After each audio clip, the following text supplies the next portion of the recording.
Hello friend, welcome to my channel Aryan classes. Aryan ક્લાસીસની અંદર હું તમામ ધોરણ 12 કોમર્સના વિદ્યાર્થીઓનું હાર્દિક સ્વાગત કરું છું. ચલો વિદ્યાર્થી મિત્રો, ફટાફટ આવી જાઓ. આપણે આજે આ વિડીયોની અંદર તમારું ધોરણ 12 કોમર્સ અને વિદ્યાર્થી મિત્રો દરેક જિલ્લાની અંદર દ્વિતીય વાર્ષિક પરીક્ષા ધૂમધામથી ચાલુ થઈ ગઈ છે. ઓકે, તમારા જિલ્લાની અંદર પણ કદાચ હજી સુધી આજનું પેપર અને તમારો વિષય છે તમે જોઈ શકો છો નામાના મૂળ તત્વો. ઓકે, અને દ્વિતીય વાર્ષિક પરીક્ષા અને પેપર કયા જિલ્લાનું છે તમે જોઈ શકો છો તો બનાસકાંઠા જિલ્લાનું પેપર છે. ઓકે, તારીખ પણ તમે જોઈ શકો છો, તારીખ 21/1/2025 મંગળવારના રોજનું પેપર છે. એટલે ગઈકાલનું લેટેસ્ટ પેપર છે. મોસ્ટ આઈએમપી પેપર છે. કારણ કે બનાસકાંઠા અને પાટણ જિલ્લાના હું જેટલા પણ પેપર અપલોડ કરું છું, વિદ્યાર્થીઓની કોમેન્ટ આવે છે દરેક જિલ્લાની અંદર કે સાહેબ મોસ્ટ આઈએમપી પ્રશ્નપત્ર હોય છે, મેક્ઝિમમ આની અંદરથી પૂછાવાની સંભાવના હોય છે. તો તમે પણ આ પેપર તમારા જિલ્લાની અંદર કદાચ જો પેપર હજી સુધી એકાઉન્ટમાં લેવાનું બાકી હોય તો 100% વિડીયો તમારા કામનો છે. જોઈને જાજુ, તમારા હેલ્પફુલ થાય એવો વિડીયો છે. ઓકે, ચલો વધારે તમારો સમય નહીં લો, ફટાફટ આપણે આવતા રહીશું વિભાગ એની અંદર. ચલો વિભાગ એની અંદર ટોટલ તમને ખબર છે કે 20 તમને MCQ આપવામાં આવે છે. ઓકે, એની અંદર MCQ નંબર 1ની અંદર જોઈશું આપણે ભાગીદારની મૂડી પરનું વ્યાજ ભાગીદાર માટે શું છે. તો ભાગીદારે પેઢીની અંદર જે મૂડી રોકી છે, આ મૂડી વ્યાજ ભાગીદાર માટે શું છે, કોના માટે પૂછ્યું છે તમે જો ભાગીદાર માટે, તો ભાગીદાર માટે શું થશે વિદ્યાર્થી મિત્રો? આવક. તો ઓપ્શન નંબર સીમાં તમારો સાચો જવાબ છે આવક. ઓકે, પેઢી માટે પૂછ્યું હોત તો ખર્ચ આવત. ચલો એના પછી નેક્સ્ટ જઈશું આપણે પ્રશ્ન નંબર 2 ઉપર. ચલો પ્રશ્ન નંબર 2માં શું કીધું છે? ABC નું નફા નુકસાનનું પ્રમાણ આપેલું છે 2:2:1. તમે પ્રમાણ જુઓ, 2:2:1 નફા નુકસાનનું પ્રમાણ છે. ઓકે, આગળ બીના ભાગનો નફો 20,000 છે. તમે જોઈ શકો છો બીને કેટલો નફો મળ્યો? 20,000 રૂપિયા. તો સીને કેટલો નફો મળશે? હવે તમે જુઓ બી કયા નંબરે છે? બીજા નંબરે છે. જોઈ શકો છો બીનો ભાગ કેટલો છે? 2. બી વચ્ચે છે, જોઈ શકો છો વચ્ચે. આ બી ક્યાં છે? વચ્ચે. ઓકે, અને વચ્ચે બીનો ભાગ કેટલો છે? 2 છે. તમે જોઈ શકો છો. તો બીને 20,000 નફો મળ્યો, કેટલા ભાગે મળ્યો છે? 2 ભાગે મળ્યો છે. તો હવે એમ કહે છે કે સીને કેટલો નફો મળશે? તો સીનો ભાગ ક્યાં? સી કયા નંબરે? છેલ્લા નંબરે છે. ઓકે, હવે બીને 2 ભાગે 20,000 મળે તો સીને 1 ભાગે કેટલા મળે? તો 20,000ના અડધા કેટલા આવે? 10,000 રૂપિયા. ઓકે, તો સીના ભાગે નફો કેટલો આવશે? 10,000 રૂપિયા. તો ઓપ્શન નંબર બીમાં તમારો સાચો જવાબ. ઓકે, ચલો એના પછી આપણે આગળ જઈશું પ્રશ્ન નંબર 3 ઉપર. ચલો પ્રશ્ન નંબર 3માં શું કીધું છે? મૂડીકૃત નફો શોધવાનું સૂત્ર કયું છે? તો તમારું ચેપ્ટર નંબર 3 ભાગડી ચેપ્ટરનો પ્રશ્ન છે. મૂડીકૃત નફો શોધવાનું સૂત્ર કયું છે? તો ઓપ્શન નંબર ડીમાં આપણો સાચો જવાબ છે સરેરાશ નફો ભાગ્યા અપેક્ષિત વળતરનો દર. Option number D. તમારો જે ધંધાનો સરેરાશ નફો આવે છે, પછી આ સાદો સરેરાશ નફો બી હોઈ શકે, ભારી સરેરાશ નફો બી હોઈ શકે. આ સરેરાશ નફાને તમે અપેક્ષિત વળતરના દરના ટકા વડે ભાગશો એટલે તમને કયો નફો મળી જશે? મૂડીકૃત નફો મળી જશે. કયો નફો મળી જશે તમને? મૂડીકૃત નફો મળી જશે. ચલો એના પછી પ્રશ્ન નંબર 4 ઉપર જવું છે. ભાગડી એ ખાલી જગ્યાનું નાણાકીય મૂલ્ય છે. એકદમ ચવાઈ ગયેલો પ્રશ્ન છે. તો ભાગડી એ કેનું? ઓપ્શન નંબર બીમાં તમારો સાચો જવાબ ધંધાકીય એકમની પ્રતિષ્ઠા. ભાગડી એટલે શું છે? ધંધાની પ્રતિષ્ઠા. તો ધંધાની પ્રતિષ્ઠા દર્શાવતું એક આ મિલકત છે. ઓકે, આગળ ચલો પ્રશ્ન નંબર 5 ઉપર જાવ છે. ભાગીદારી પેઢીના વિસર્જન વખતે પાકા સરિયામાં દર્શાવે સંશોધન અને વિકાસ ખર્ચ ક્યાં દર્શાવવામાં આવે છે? આ ભાગીદારી પેઢીનું શું થઈ રહ્યું છે વિદ્યાર્થી મિત્રો? પુનર્ગઠન થઈ રહ્યું છે. ઓકે, જોઈ શકો છો તમે. અને કોની વાત કરે છે? પાકા સરિયાની અંદર સંશોધન અને વિકાસ ખર્ચ. હવે સંશોધન અને વિકાસ ખર્ચ શું છે? અવાસ્તવિક મિલકત છે. તો જ્યારે પુનર્ગઠન થાય ત્યારે તમામ અવાસ્તવિક મિલકતોને માંડી વાળવી પડે. તો માંડી વાળશે એટલે શું કરશો? ભાગીદારના મૂડી કે ચાલુ ખાતાની ઉધાર બાજુ તમે લઈ જશો. તો ઓપ્શન નંબર ડીમાં તમારો સાચો જવાબ છે. જોઈ શકો છો તમે ભાગીદારના મૂડી ખાતાની ઉધાર બાજુ. સંશોધન અને વિકાસ ખર્ચ અવાસ્તવિક મિલકત છે. અવાસ્તવિક મિલકતને માંડી વાળવી પડે. તો ભાગીદારના મૂડી કે ચાલુ ખાતે શું થાય? ઉધાર થાય. અને સંશોધન વિકાસ ખર્ચ ખાતે શું થાય? જમા થાય. ઓકે, ચલો એના પછી પ્રશ્ન નંબર 6 ઉપર જઈશું આપણે. શું કીધું છે? ભાગીદારી પેઢીના પુનર્ગઠન વખતે ફર્નિચર ખાલી જગ્યા કિંમતે પુનઃમૂલ્યાંકન બાદના પાકા સરિયામાં લઈ જવામાં. કઈ મિલકત કીધી છે તમને? ફર્નિચર કીધું છે. ઓકે, અને તમને ખબર છે કે જ્યારે ભાગીદારી પેઢીનું પુનર્ગઠન થાય કોઈ પણ મિલકત તમારે લઈ જવી હોય તો તમે બજાર કિંમતે લઈ જશો. ઓપ્શન નંબર સીમાં તમારો સાચો જવાબ બજાર કિંમતે. એવું નહીં ફર્નિચર, કોઈ પણ મિલકત તમારે લઈ જવી હોય તો એની હંમેશા બજાર કિંમત ધ્યાનમાં લેવામાં આવશે. ઓકે, ચલો પ્રશ્ન નંબર 7. ભાગીદારી ભાગીદારીના પ્રવેશ વખતે સામાન્ય અનામત અને નફા નુકસાન ખાતાની જમા બાકી ખાલી જગ્યા ખાતે લઈ જવામાં આવશે. આ ભાગીદારનો શું થયો છે? પ્રવેશ થયો છે. તો એમાં તમને બે, એક છે સામાન્ય અનામત, એક છે નફા નુકસાન ખાતાની જમા બાકી. હવે આ શું છે? બંને અનામત છે. તો આ કોનું છે? જૂના ભાગીદારોનું છે. બીજું પ્રવેશ થાય છે તો એમાં નવા ભાગીદારને કોઈ લેવા દેવા નથી. તો સામાન્ય અનામત નફા નુકસાન ખાતાની બાકી કોણ લઈ લેશે? જૂના ભાગીદારો. તો આપણે ચો લઈ જશે એમના મૂડી ખાતે. તો ઓપ્શન નંબર સીમાં તમારો સાચો જવાબ છે. જોઈ શકો છો તમે, જૂના ભાગીદારના મૂડી ખાતે. કેમ જૂના? કારણ કે નવા ભાગીદારને આમાં કોઈ લેવા દેવા નથી. ઓકે, ચલો એના પછી પ્રશ્ન નંબર 8. પુનઃમૂલ્યાંકન ખાતું ખાલી જગ્યા પ્રકારનું છે. પુનઃમૂલ્યાંકન ખાતું ખાલી જગ્યા પ્રકારનું છે. તો ઓપ્શન નંબર બીમાં તમારો સાચો જવાબ ઉપજ અને ખર્ચ ખાતું. પુનઃમૂલ્યાંકન ખાતું કે માલ મિલકત નિકાલ ખાતું કે આ બંને કયા ખાતાનો ભાગ છે? તો ઉપજ અને ખર્ચ ખાતાનો ભાગ છે. ઓકે, ચલો પ્રશ્ન નંબર 9. જ્યારે ફક્ત નફા નુકસાનનું જૂનું પ્રમાણ, કયું પ્રમાણ? જૂનું પ્રમાણ. ઓકે, આપેલું હોય ત્યારે બાકીના ભાગીદારોના લાભનું પ્રમાણ કયું થાય? આ ફક્ત જૂનું પ્રમાણ આપેલું હોય ત્યારે લાભનું પ્રમાણ કયું થશે? તમારું જે જૂનું પ્રમાણ છે એ તમારું લાભનું પ્રમાણ. તો ઓપ્શન નંબર બીમાં. કોઈ આધાર ના હોય ત્યારે જૂનું પ્રમાણ આપેલું હોય ત્યારે જૂનું પ્રમાણે તમારું લાભનું પ્રમાણ, જૂનું પ્રમાણે તમારું ત્યાગનું પ્રમાણ, જૂનું પ્રમાણે તમારું નવું પ્રમાણ. ઓકે, હા સાહેબ, તો મજા આવે. તાર મજા આવે એવું જ છે ને? તમે તૈયારી નહીં કરતા એમ પેપર સોલ્યુશન કરો, મજા આવે એવું પેપર છે. ચલો પ્રશ્ન નંબર 10. પેઢીના વિસર્જન સમયે પાકા સરૈયામાં લેણી ઊંડી 20,000 રૂપિયા. શું છે? પાકા સરૈયામાં લેણી ઊંડી છે 20,000 રૂપિયા. ઓકે, અને કાલખાતામાં 2500 રૂપિયા હોય તો માલ મિલકત નિકાલ ખાતાની જમા બાજુએ, કઈ બાજુ? જો જમા બાજુએ, જમા બાજુ પૂછ્યું છે, કઈ રકમ લખાશે? હવે સૌથી પહેલાં લેણી ઊંડી છે. લેણી ઊંડી શું છે? મિલકત છે. મિલકતનું ખાતું બંધ કરશે, ચોલાઈ જાય છે માલ મિલકત નિકાલ ખાતે. મિલકતની કઈ બાકી હોય? ઉધાર બાકી. બંધ કરો તો જમા બાકી. તો માલ મિલકત નિકાલ ખાતે ઉધાર, તે લેણી ઊંડી ખાતે જમા. હવે માલ મિલકત નિકાલ ખાતે ઉધાર 20,000 રૂપિયા આવે છે, પણ આપણે જમા બાજુ પૂછ્યું છે. તો ફરી જો અહીંયા કાલખાતાનામાં જ કીધી છે. આ કાલખાતાનામાં શું છે? જોગવાઈ છે. જોગવાઈની કઈ બાકી હોય? જમા બાકી હોય. હવે જમા બાકી છે, આ ખાતું બંધ કરીને જોઈએ માલ મિલકત નિકાલ ખાતે. જમા બાકી હોય, બંધ કરો તો ઉધાર બાકી. ઓકે, તો કાલખાતાનામત ખાતે ઉધાર, તે માલ મિલકત નિકાલ ખાતે જમા. તો માલ મિલકત નિકાલ ખાતે જમા કેટલા આવે? 2500 રૂપિયા. તો તમારો જવાબ કેટલો આવશે? 2500. ઓપ્શન નંબર બી. ઓકે, જો તમને ઉધાર બાજુ પૂછ્યો હતા કેટલા લખો? 20,000 રૂપિયા લખો. પણ જમા બાજુ પૂછાશે તો કેટલા? 2500 રૂપિયા. આમનું જ પ્રમાણે તમારે ચાલવું પડશે. વિસર્જન થાય ત્યારે કોઈ પણ મિલકત, કોઈ પણ દેવું હોય એની બાકી બંધ કરીને ચોપડે કિંમતે તમારે માલ મિલકત નિકાલ ખાતે લઈ જવી પડે. આમનું જ ના આધારે તમારા જવાબ આપવો પડે શ્યોરિટી સાથે. ચલો પ્રશ્ન નંબર 11. વિસર્જન સમયે ભાગીદારીની મિલકતો અને જવાબદારીની હિસાબી અસર આપવા માટે તૈયાર કરવામાં આવતું ખાતું. વિસર્જન કીધું છે, તમે જો વિસર્જન કીધું છે તમને. વિસર્જન સમયે ઓકે પેઢીની મિલકતો અને જવાબદારીની હિસાબી. તો તમને ખબર છે કે આપણે કયું ખાતું? ઓપ્શન નંબર ડી સંપાદન ખાતું. જો બીજું નામ પૂછ્યું છે, બાકી આમ તમારે આલે કયું? માલ મિલકત નિકાલ ખાતું, પણ એનું બીજું નામ શું છે? સંપાદન ખાતું. તો ઓપ્શન નંબર ડી તમારો સાચો જવાબ. ઓકે, ચલો એના પછી આવશે પ્રશ્ન નંબર 12. કંપની તેના શેરની મૂળ કિંમતના વધુમાં વધુ કેટલા ટકા પ્રીમિયમથી બહાર પાડી શકશે? વધુમાં વધુ કેટલું પ્રીમિયમ લે? તો ઓપ્શન નંબર ડી કોઈ મર્યાદા નથી. આ કોના ઉપર ડિપેન્ડ? કંપની ઉપર ડિપેન્ડ. આમાં કોઈ નિયમ નથી કે તમે આટલા ટકા પ્રીમિયમ લઈ શકો, 20%, 100%, 25%. કોઈ મર્યાદા છે નહીં. આ કંપની ઉપર ડિપેન્ડ છે. કંપનીની જેવી પ્રતિષ્ઠા હશે, કંપનીની જેવી શાખ હશે, બરાબર છે, એ રીતના કંપની બહાર પાડી શકશે. એટલે કોઈ મર્યાદા નથી. પ્રશ્ન નંબર 13. કંપનીને તેના જાહેર ભરણા માટે કોની સંમતિ લેવી પડે? તો કંપનીને તેના જાહેર ભરણા માટે કોની સંમતિ લેવી પડે? તમને આવડે છે કયો? ઓપ્શન નંબર બી સેબીની તમારે પરવાનગી લેવી પડે. Securities exchange board of India એની સ્થાપના ક્યારે થઈ હતી? 1991ની અંદર. ચલો આગળ નેક્સ્ટ પ્રશ્ન નંબર 14. ડિબેન્ચર પ્રીમિયમથી બહાર પાડતા મળેલ પ્રીમિયમ. ડિબેન્ચર પ્રીમિયમથી બહાર પાડતા મળેલ પ્રીમિયમ શું છે? તો ડિબેન્ચર જ્યારે પણ આપણે પ્રીમિયમથી બહાર પાડીએ છીએ, ઓકે, ત્યારે જે મળેલ પ્રીમિયમ છે કંપની માટે શું આવશે? ઓપ્શન નંબર ડી તમારો સાચો જવાબ મૂડી નફો.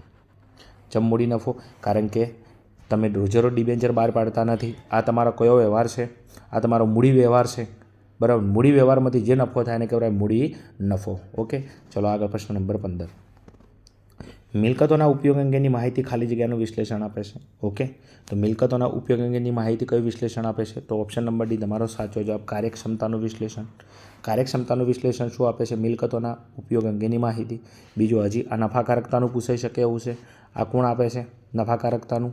ઓકે, આ બીજું તરલતાનું, સદ્ધરતાનું. આ ચારે ચાર તમે તૈયાર કરી નાખજો. મોસ્ટ આઈએમપી પ્રશ્ન છે. એક પૂછાય એવો છે તમારા જિલ્લાની અંદર, ખાસ કહું છું. ચેપ્ટર નંબર 4માંથી પ્રશ્ન પૂછેલો છે. ચાલો એના પછી 16મા નંબરનો પ્રશ્ન. એક કંપનીના ચાલુ વર્ષના ખર્ચાઓ 3 લાખ છે. ચાલુ વર્ષના ખર્ચાઓ કેટલા છે? 3 લાખ છે. અને પાછલા વર્ષની સરખામણીની અંદર 20%નો વધારો થયો છે. શું છે? પાછલા વર્ષની સરખામણીમાં 20% વધારો જો છે તો પાછલા વર્ષના ખર્ચાઓ કેટલા હશે? તો વિદ્યાર્થી મિત્રો તમારા પાછલા વર્ષના ખર્ચા કેટલા હશે? 2,50,000 રૂપિયા. તમે થોડું સાદુરૂપ આપી દેજો. ઓકે, ચલો એના પછી નેક્સ્ટ પ્રશ્ન નંબર 17 ઉપર નીચેનામાંથી કઈ બાબતનો સમાવેશ ચાલુ ગુણોત્તર ગણવા માટે થતો નથી? ચાલુ ગુણોત્તર ગણવા માટે થતો નથી. હવે ચાલુ ગુણોત્તરની અંદર તમને ખબર છે કે ચાલુ મિલકતો ચાલુ દેવા જોઈએ તો દેવાદારો. ઓકે, તો એ તો ચાલુ ગુણોત્તર ગણવા માટે થાય છે. સ્ટોક એ પણ ચાલુ મિલકત છે, થાય છે. લેણી ઊંડી એ પણ ચાલુ મિલકત છે, થાય છે. એના પછી યંત્રો, ઓપ્શન નંબર ડી આપણો સાચો જવાબ છે. ચાલુ ગુણોત્તર ગણવા માટે કોનો સમાવેશ ના થાય? યંત્રો, કારણ કે આ બિનચાલુ મિલકત છે. બિનચાલુ મિલકત ચાલુ ગુણોત્તરમાં ધ્યાનમાં લેવામાં આવતી નથી. ચલો પ્રશ્ન નંબર 18 ગુણોત્તરની રજૂઆત કયા સ્વરૂપે થતી નથી? ગુણોત્તરની રજૂઆત કયા સ્વરૂપે થતી નથી? તો ઓપ્શન નંબર એમાં છે પ્રમાણના સ્વરૂપે, ઓપ્શન નંબર બીમાં છે શબ્દના સ્વરૂપે, બરાબર છે. ઓપ્શન નંબર સીમાં સમયના સ્વરૂપે, ઓપ્શન નંબર ડીમાં ટકાવારીના સ્વરૂપે. ઓકે, તો જો પ્રમાણના સ્વરૂપે થાય છે, સમયના સ્વરૂપે થાય, ટકાવારીના સ્વરૂપે, તો કયા સ્વરૂપે નહીં થતી? તો શબ્દના સ્વરૂપે થતી નથી. તો તમારો જવાબ કયો આવશે? ઓપ્શન નંબર બી. ઓકે, ચાલો એના પછી નેક્સ્ટ પ્રશ્ન નંબર 19 રોકડ પ્રવાહપત્રકમાં કેટલી પ્રવૃત્તિઓ છે? તો રોકડ પ્રવાહપત્રક, ઓકે, બીજા ભાગનું આપણું ચેપ્ટર નંબર 100. ઓકે, કેટલી પ્રવૃત્તિઓ છે એની અંદર? તો ઓપ્શન નંબર સી તમારો સાચો જવાબ. 3 પ્રવૃત્તિઓ છે. કઈ કઈ? કામગીરીની પ્રવૃત્તિ, રોકાણની પ્રવૃત્તિ અને નાણાકીય પ્રવૃત્તિ. ઓકે, ટોટલ 3 પ્રવૃત્તિ વિભાગ બીમાં પૂછાય તો એમ. ચાલો એના પછી પ્રશ્ન નંબર 20 નીચેનામાંથી કોનો નાણાકીય ખર્ચમાં સમાવેશ થાય છે? જો તમે કયો ખર્ચ પૂછો છે? નાણાકીય ખર્ચમાં સમાવેશ થાય છે. ઓકે, તો તમારો જવાબ આવશે વ્યાજનો ખર્ચ, ઓપ્શન નંબર ડી. કારણ કે વ્યાજને લગતા તમામ ખર્ચા શેમાં આવશે? નાણાકીય ખર્ચમાં આવશે. તો નાણાકીય ખર્ચમાં કોનો સમાવેશ થાય? વ્યાજનો ખર્ચનો. ઓકે, ચલો અહીંયા તમારો જે વિભાગ એ છે એનું સોલ્યુશન પૂરું થાય છે. એના પછી આવતા રહીશું ફટાફટ વિભાગ બીની અંદર. વિભાગ બીની અંદર તમને ટૂંકા પ્રશ્નો આપવામાં આવે છે. ઓકે, એમાં પ્રશ્ન નંબર 21 પ્રશ્ન નંબર 30ની અંદર તમારે 1-2 વાક્યમાં જવાબ લખવાના હોય છે એકદમ ટૂંકની અંદર. એમાં પ્રશ્ન નંબર 21 છે તમારો ઇજારાશાહી ધરાવતા ધંધાની પાઘડીનું મૂલ્ય કેવું હોય? હવે ઇજારાશાહી હોય, તમને ખબર છે એક જ ધંધાનો માલિક હોય, બરાબર, એનો ઇજારો હોય તો એના જોડે કસ્ટમર વધારે આવતો તો એનું વેચાણ વધારતા એની પાઘડી કેવી હોય? વધુ. તો તમારો જવાબ કેવો આવશે? વધુ. એની પાઘડી કેવી આવશે? વધુ. ચલો પ્રશ્ન નંબર 22 પુનઃમૂલ્યાંકન ખાતાનો નફો કે નુકસાન કયા ખાતે લઈ જવામાં આવે છે?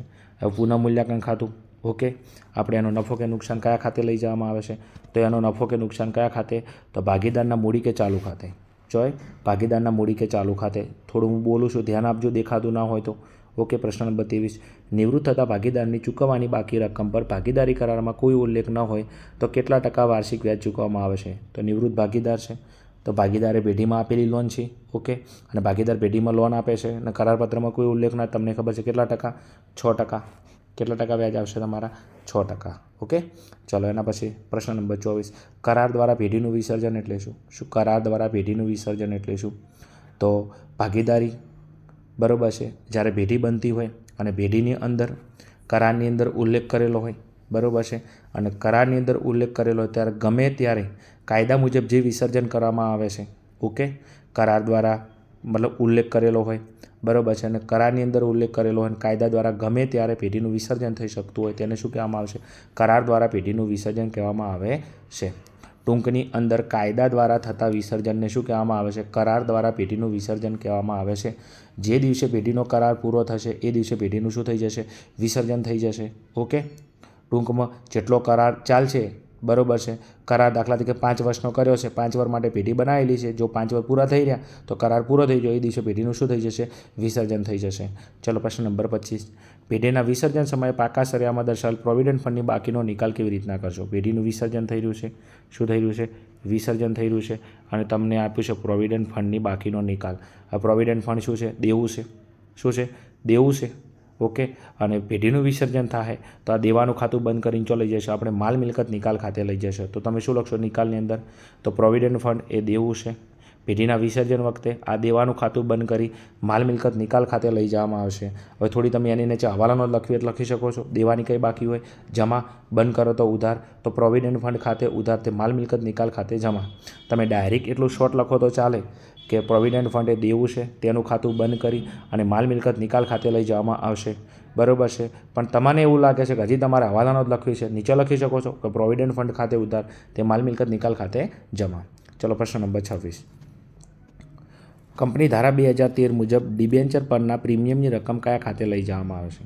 હવે તમે ડિબેન્ચર પ્રીમિયમથી બહાર પાડશો. ઓકે, તો આ જે ડિબેન્ચર પરનું જે પ્રીમિયમ મળે છે કયા ખાતે લઈ જવામાં આવે છે? તો જામીનગીરી પ્રીમિયમ અનામત ખાતે. કયા ખાતે?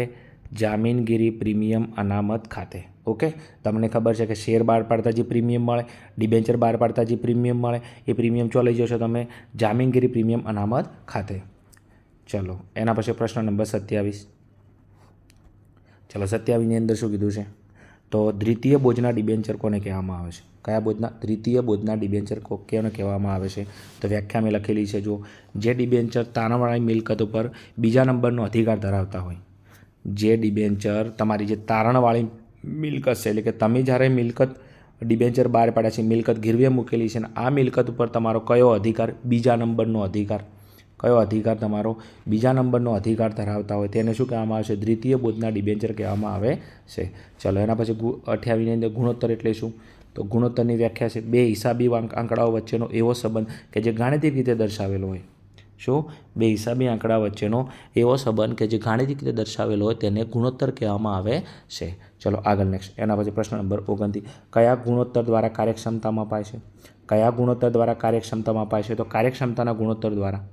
કાર્યક્ષમતાના ગુણોત્તર દ્વારા શું મપાય છે? કાર્યક્ષમતા મપાય છે. પ્રશ્નમાં જવાબ છે, પણ કોઈ પ્રશ્ન નથી સાહેબ, સૌથી મોટો પ્રશ્ન છે.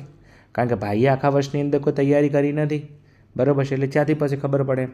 ચાલો એના પછી પ્રશ્ન નંબર 30. ચૂકવેલ બાંયધરી કમિશન કઈ પ્રવૃત્તિમાં ધ્યાનમાં લેવામાં? ચૂકવેલ બાંયધરી કમિશન. તો ચૂકવેલ બાંયધરી કમિશન કઈ પ્રવૃત્તિમાં? તો કામગીરીની પ્રવૃત્તિની અંદર. કઈ પ્રવૃત્તિની અંદર? કામગીરી પ્રવૃત્તિની અંદર નોંધાશે. ઓકે, ચલો અહીંયા તમારો જે વિભાગ બી છે એમાં પ્રશ્ન નંબર 21થી લઈ કયા તમારા જે પ્રશ્ન નંબર 21થી લઈને પ્રશ્ન નંબર 30 પ્રશ્નો હતા. અમુક મૌખિક બોલેલો છું, બરાબર છે, અને અમુક લખેલા છે થોડા. આ રીતના તમે થોડું મેનેજ કરી નાખજો. ચલો એના પછી આપણે આવતા રહીશું ફટાફટ વિભાગ C ની અંદર. વિભાગ C ની અંદર તમને નીચેના પ્રશ્નોના માગ્યા મુજબ જવાબ 6ની અંદરથી તમારે કોઈ પણ 4 પ્રશ્નો લખવાના. દરેક પ્રશ્નના તમને 3 ગુણ મળવાપાત્ર છે. ઓકે, બીજું અહીંયા ટાઈમના અભાવે બરાબર ફટાફટ તમે સ્ક્રીનશોટ લઈ લેશો. એમાં પ્રશ્ન નંબર તમારો 31, પ્રશ્ન નંબર 32, પ્રશ્ન નંબર 33, પ્રશ્ન નંબર 34, પ્રશ્ન નંબર તમારો 35. ઓકે, ચલો એના પછી પ્રશ્ન નંબર 36 થઈ ગયું. ઓકે, ચલો એના પછી વિભાગ D ની અંદર આવતા રહીશું. વિભાગ D ની અંદર ફટાફટ તમે 4 ગુણના દરેક પ્રશ્નના 4 ગુણ છે. કોઈ પણ તમારે 3 પ્રશ્નો લખવાના છે. એમાં પ્રશ્ન નંબર 37 તમે જોઈ શકો છો, પાઘડીનો દાખલો છે. ઓકે, ચલો એના પછી પ્રશ્ન નંબર 38 ઉપર આવતા રહીશું. પ્રશ્ન નંબર 38ની અંદર ફરી પાછો પાઘડીનો દાખલો છે. ઓકે, ચલો પ્રશ્ન નંબર 39 ઉપર આવતા રહીશું. ચલો તમારે તુલનાત્મક નફા નુકસાનનું પત્રક બનાવવાનું છે. જોઈ શકો છો, ફટાફટ સ્ક્રીનશોટ લઈ લેજો. ચલો એના પર પ્રશ્ન નંબર 40 ઉપર આવતા રહીશું. ઓકે, થઈ ગયું પ્રશ્ન નંબર 40. ચલો એના પર પ્રશ્ન નંબર 41 ઉપર આવતા રહીશું ફટાફટ. ચલો થઈ ગયું પ્રશ્ન નંબર 41. ચલો એના પછી વિભાગ તમારો E ની અંદર આવતા રહીશું. વિભાગ E ની અંદર તમને ખબર છે કે ટોટલ તમને 5 દાખલા આપવામાં આવે છે. એની અંદર પ્રવેશ, નિવૃત્તિ અને શેરમૂડીના હિસાબો. 2 પ્રવેશના દાખલા છે, 1 નિવૃત્તિનો દાખલો છે અને 2 શેરમૂડીના દાખલા છે. 5ની અંદરથી તમારે કોઈ પણ 3 પ્રશ્નો લખવાના છે. દરેક પ્રશ્નના તમને 8 ગુણ મળવાપાત્ર છે અને 8 તરી 24 ગુણનો તમારો વિભાગ છે. ઓકે, એની અંદર પ્રશ્ન નંબર 42 તમે જોઈ શકો છો, પ્રવેશનો દાખલો આપેલો છે. આ તમારું પાકું સરવૈયું છે. ઓકે, દેખાય છે પાકું સરવૈયું. ચલો એના પછી નેક્સ્ટ હવાલાની અંદર આવતા રહીશું આપણે. ને જે હવાલા તમને આપેલા છે, હવાલાની અંદર તમે જો હવાલા નંબર 1,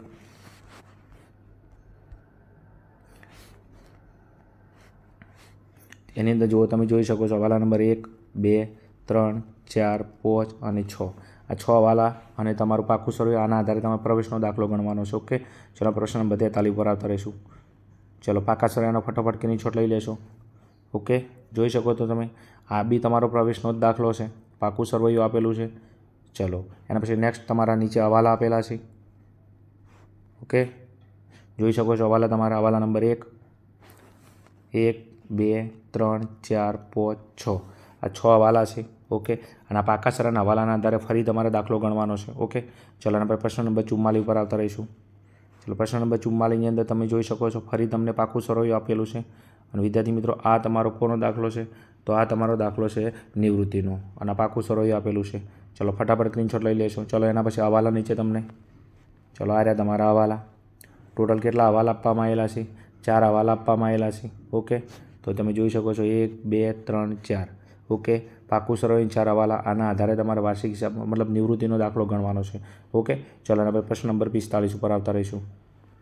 ચલો પ્રશ્ન નંબર 45નો સ્ક્રીનશોટ લઈ લેશો. શેર મૂડીના હિસાબોનો દાખલો છે.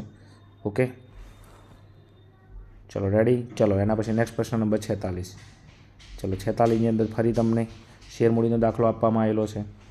ઓકે, ચલો ડન. એના પછી આપણે આવતા રહીશું વિભાગ એફની અંદર. હવે વિભાગ એફની અંદર તમને ખબર છે કે વાર્ષિક હિસાબના 2 દાખલા આપવામાં આવે છે. એક ભાગીદારી પેઢીના વાર્ષિક હિસાબો, એક કંપનીના વાર્ષિક હિસાબો. પહેલો છે ભાગીદારી પેઢીના વાર્ષિક હિસાબો. ઓકે, તમે કાચું સરવૈયું જોઈ શકો છો અહીંયા. સ્ક્રીનશોટ લઈ લેશો ફટાફટ. ડન. ચલો એના પછી નેક્સ્ટ જોઈ શકો છો તમને આ બધી કાચા સરવૈયામાં અલગ અલગ એન્ટ્રીઓ આપેલી છે. ઓકે, ચલો નેક્સ્ટ. એના પછી તમને હવાલા આપેલા છે. જેટલા હવાલા છે જો એકદમ નાનો દાખલો છે, 4 જ હવાલા છે. હવાલા નંબર 1, 2, 3, 4. ઓકે, એક છે કાચું સરવૈયું અને એક છે તમારા 4 હવાલા. આના આધારે તમારે 11 ગુણનો દાખલો સોલ્વ કરવાનો છે, ભાગીદારી પેઢીના વાર્ષિક હિસાબો. ચલો પછી પ્રશ્ન નંબર 48 અને તમારો મતલબ તમારું જે પેપર સોલ્યુશનનો છેલ્લે જ દાખલો છે. ઓકે, એમાં કંપનીનો તમારો દાખલો આવશે, કંપનીના વાર્ષિક હિસાબોનો. તમે કાચું સરવૈયું જોઈ શકો છો. ઓકે, ચલો આ છે તમારું કાચું સરવૈયું. સ્ક્રીનશોટ ફટાફટ લઈ લેજો. ઓકે, ચલો અને એના નીચે તમને હવાલા આપેલા છે. 2 જ હવાલા છે, જોઈ શકો છો. એક છે કરવેરાની એક જ હવાલો આપેલો છે, કરવેરાની જોગવાઈનો હવાલો છે. ઓકે, આખર માલના સ્ટોકનો હવાલો આપે છે પણ અહીંયા આપેલો નથી એમ. ઓકે, ચલો વિદ્યાર્થી મિત્રો, અહીંયા તમારું જે બનાસકાંઠા જિલ્લાનું એકાઉન્ટનું પેપર હતું વિદ્યાર્થી મિત્રો પૂરું થશે. થોડી પીડીએફની અંદર થોડું કદાચ પ્રોબ્લેમ જેવું લાગે તો થોડું મેનેજ કરજો, કારણ કે બીજા વિદ્યાર્થીએ મોકલેલું પેપર હતું જેનું મેં તમને ફટાફટ સોલ્યુશન કરાયેલું છે. ઓકે, વિડીયો તમને હેલ્પફુલ થયો હોય તો કોમેન્ટની અંદર કહેજો. અને ખાસ કે પાટણ અને બનાસકાંઠાનું પેપર છે, પાટણ જિલ્લાનું મેં અપલોડ કરેલું છે અને બનાસકાંઠા જિલ્લાનું બંને પેપર સોલ્વ કરીને જજો તો મેક્ઝિમમ તમારા પેપરની અંદર 100% બેનિફિટ થશે. ઓકે, ચલો મળીશું આવા જ કોઈ પ્રશ્નપત્રના સોલ્યુશન સાથે. ત્યાં સુધી જોતા રહો અમારી channel Aryan classes. Okay, thank you. જય હિન્દ, જય ભારત, તથાસ્તુ.